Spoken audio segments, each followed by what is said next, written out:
I'm Kirk Jowers, and welcome to the March 31st Frequently Asked Questions episode. As always, I'm joined by Dr. Russell Osgathorpe, the Chief Medical Officer of dōTERRA and a board-certified pediatric infectious diseases specialist. Hi, Kirk. Hello. Thank you for continuing to answer these questions. My pleasure. So these are your questions, and we really appreciate you taking the time to ask so many great questions. First one, we've got to do it. You've talked about it a little bit throughout, but there's still a lot of these questions, so I'm just going to say it right out. What is the deal with masks? Okay. On the one hand, officials are saying don't wear a mask, but on the other hand, the same officials are saying we really need masks for our healthcare providers. Doesn't that seem to mean that masks work? Yes, masks do work to limit the transmission of the virus and causing people who are exposed to the virus to get infected. But I want to be clear here. It's about relative risk of whatever activity we're talking about. When you are going to the grocery store, the risk of contracting the virus is extremely low. If you stay 6 feet from others and you practice good social distancing and hand washing, the risk of contracting the virus, of getting infected, is extremely low.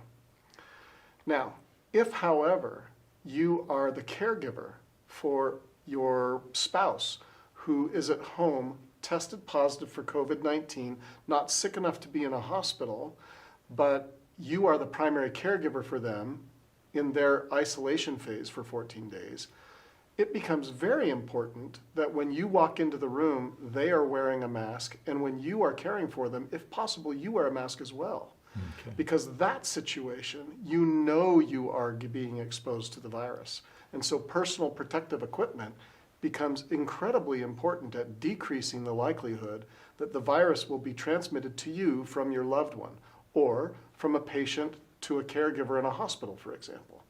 So what we're saying is don't save PPE for just the healthcare providers. We're saying save PPE for when it is most needed. And in yesterday's episode, we talked about the survey in over 200 large and small cities said that they are woefully underprepared with PPEs.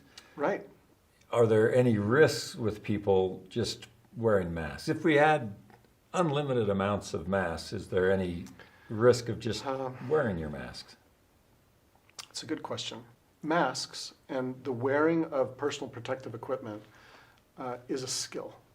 And if you use them correctly, you can mitigate risk, you can decrease your risk. But if you use them inappropriately, you can actually give yourself a false sense of security by wearing that mask and then do things that you think the mask will protect you from, but it won't. Wearing a mask will decrease the risk, but when I do that in a hospital, when I'm caring for patients... Go through your routine on Sure. that. You walk in, you see a patient. I'm completely gowned and gloved, and before I gown, glove, and mask, I have used hand sanitizer on my hands. I then gown, glove, and mask. I care for the patient, talk to the patient, answer all the questions that I can, do whatever it was that I needed to do. And then I have to go through what we call a doffing procedure, which is how we take off our PPE. And you take it off in a specific fashion. One of the ways that people really mess up doffing their PPE or taking off their personal protective equipment is taking off of their mask.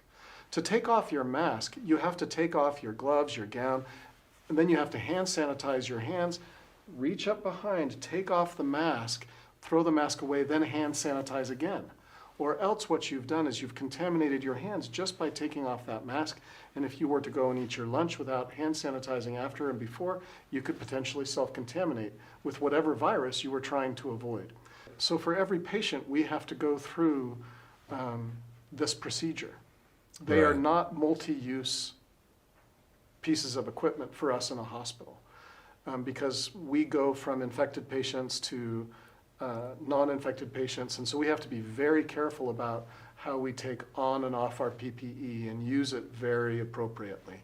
So I guess what we're asking is, it's not that we say that PPE only works for people in a healthcare environment. That's not true. PPE works for everyone when we use it appropriately and correctly. And during this time where PPE is a limited resource, we would say that we want as much of it as possible with our healthcare providers because they have to use so much of it, and so much of what they do is high risk. Right. They're on, literally, folks, they are on the front lines. My colleagues right now caring for patients are having to figure out how they come home at night to their families and whether they get to hold their children or not. This is a very complex calculus. We need PPE to be available, so don't waste it. That's the message I want to give today. Don't waste the PPE on using it on things that don't decrease risk. So let me be clear. So when we use PPE to walk down the street, to go on a walk, our risk of getting COVID-19 during that activity was almost zero, right? So it's very hard to get much bang for your buck there. But if you're caring for a patient with COVID-19, that risk is so high that if you wear your personal protective equipment appropriately, you can decrease the risk that you'll spread that virus to yourself or to your loved ones. And there's so much bang for your buck there. That's where we want to use PPE.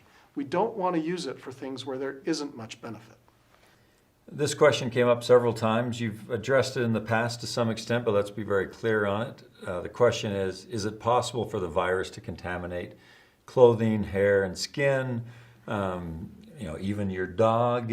Does this mean we can transfer COVID-19 from these things? COVID-19 has been found on many different surfaces. The research suggests that you can move COVID-19 and recover the nucleic acid off of many different surfaces up to many hours after it was deposited there. So the short answer to your question is yes. You can move COVID-19 to inanimate objects, pick up COVID-19, and theoretically get infected from those. Right.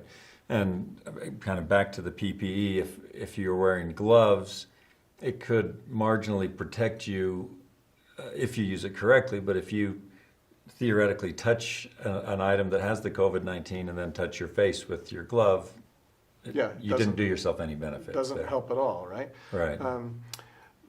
The other thing to remember is that hand washing, the reason why we talk about hand washing is not just because we're trying to be everybody's mom. Right. The reason we're talking about hand washing is we know that our surfaces can be contaminated with COVID-19, and if we frequently wash our hands appropriately, we can remove COVID-19 from our hands and decrease the likelihood that we get infected. So frequent, appropriate hand washing works. Sounds good to me. Thank you so much for those answers, and thank you for watching and for your questions, and we'll look forward to seeing you tomorrow.